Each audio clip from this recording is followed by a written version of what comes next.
tipos de circuitos eléctricos. Les presento entonces el circuito más sencillo y es aquel que corresponde de un solo receptor.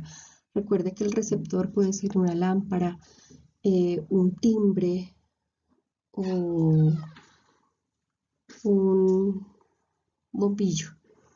Entonces, la característica de este circuito es que la corriente que pasa a través de todo el circuito es la misma y el voltaje que parte del generador es el mismo que llega al receptor.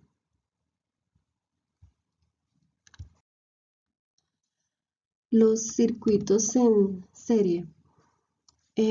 Un circuito en serie es aquel en el cual los elementos receptores van uno a continuación del otro, es decir, van en secuencia.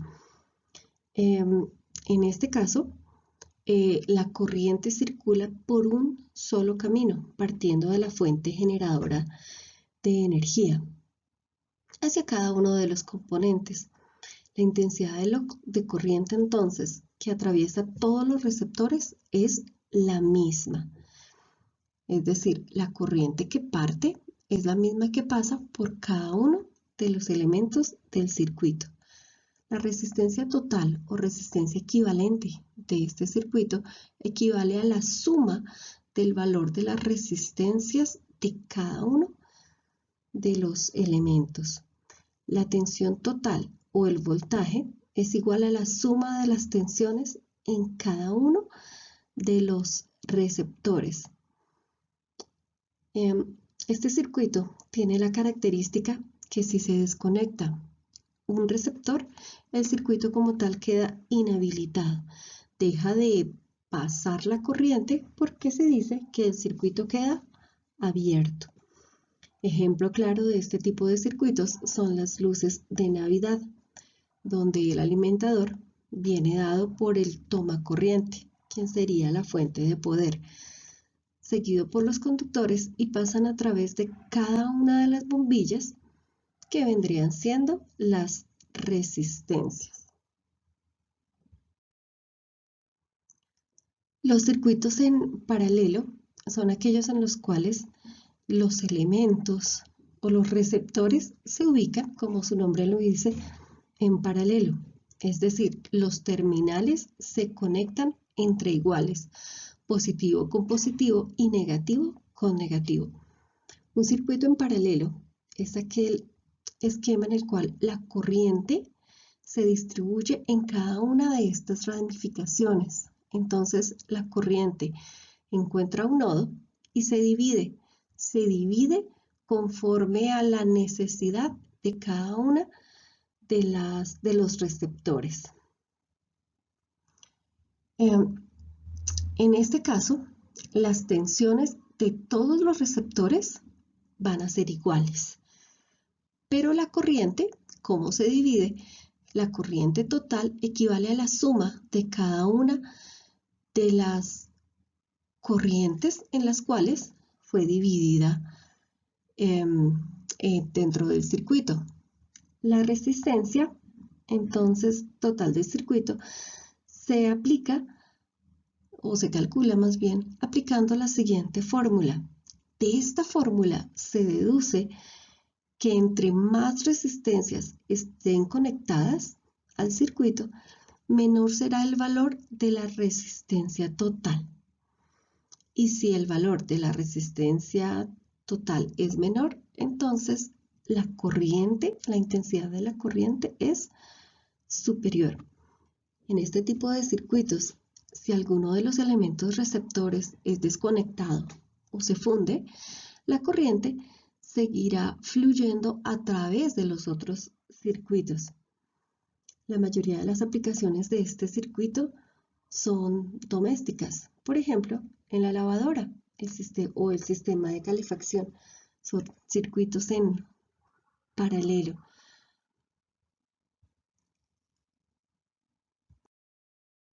Un circuito mixto es un circuito eléctrico que resulta de la combinación de circuitos eléctricos en serie y circuitos eléctricos en paralelo.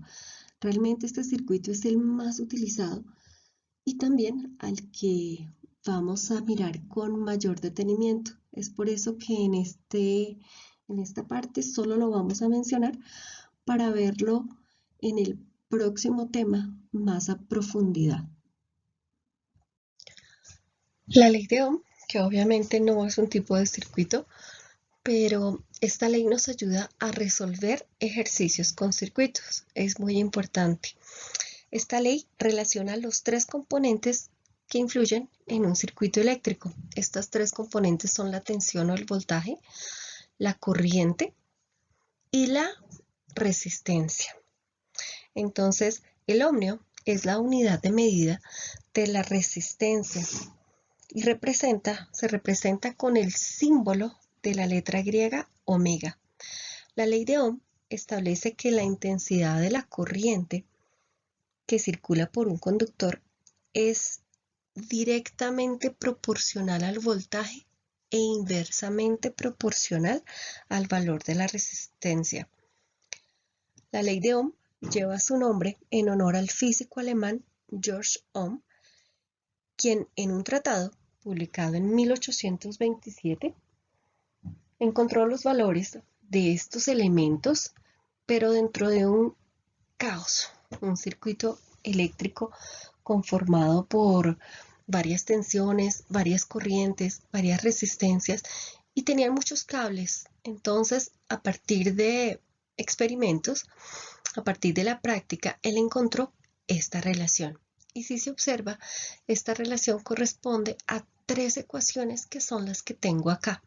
¿De dónde salen las ecuaciones? Para este triángulo, si queremos determinar el valor de la tensión o del voltaje, basta taparlo con un dedo, y la V, y me queda la I, que es la corriente, por la resistencia. Entonces el voltaje es equivalente al producto entre la corriente y la resistencia. De la misma manera, si quiero averiguar el valor de la resistencia, basta con tapar la R y encuentro los valores entonces del voltaje sobre la corriente.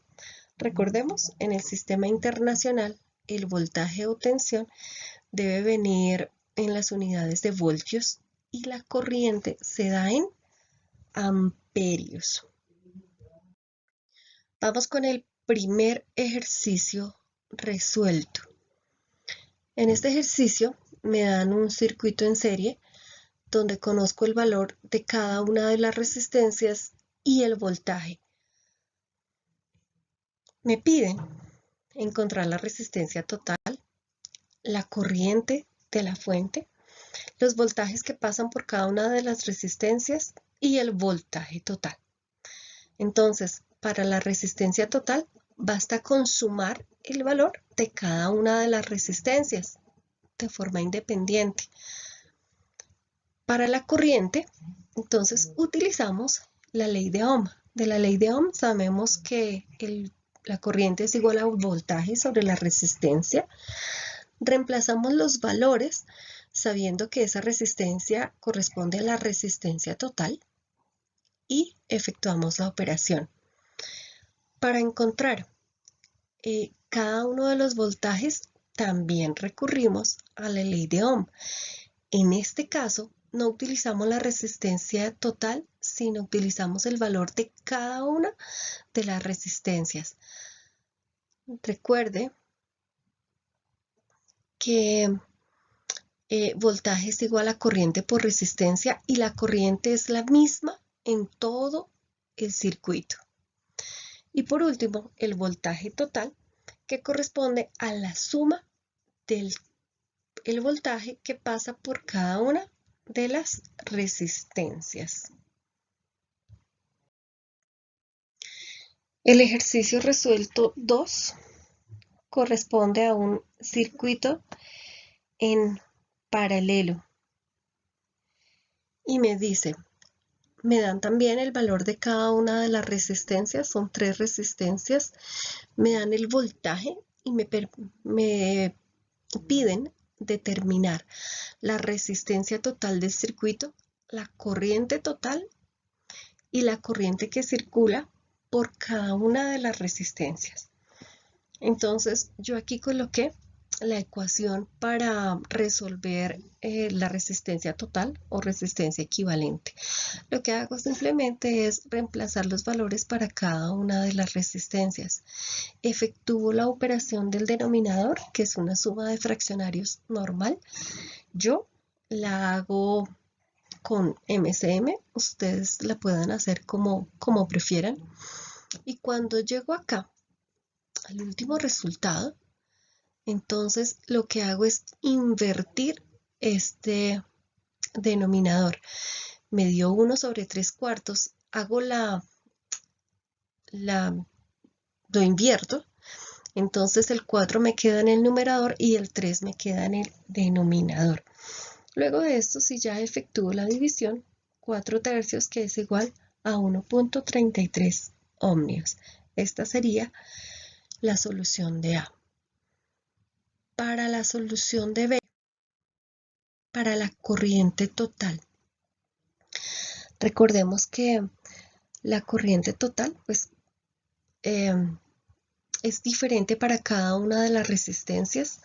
Entonces es necesario, antes de encontrar la corriente total, es necesario encontrar la corriente para cada una de las resistencias. Y para eso vamos a encontrar o vamos a utilizar la ley de Ohm. Entonces vamos a hacer primero el punto C y luego el punto B. Para el punto C, la corriente es igual al voltaje, que no lo da el problema, sobre el valor de la resistencia. Recuerde, aquí yo les coloqué el voltaje total, es el voltaje en todo el circuito, sobre el valor de cada una de las resistencias. Entonces, con esta simple ecuación y con los valores respectivos, reemplazo y opero. Y con esto ya encuentro la corriente para cada una de las resistencias. En la parte B, ahora sí me devuelvo. Entonces me piden encontrar la corriente total y en el ejercicio anterior, en la parte C, ya tengo las corrientes individuales. Entonces basta con sumarlo.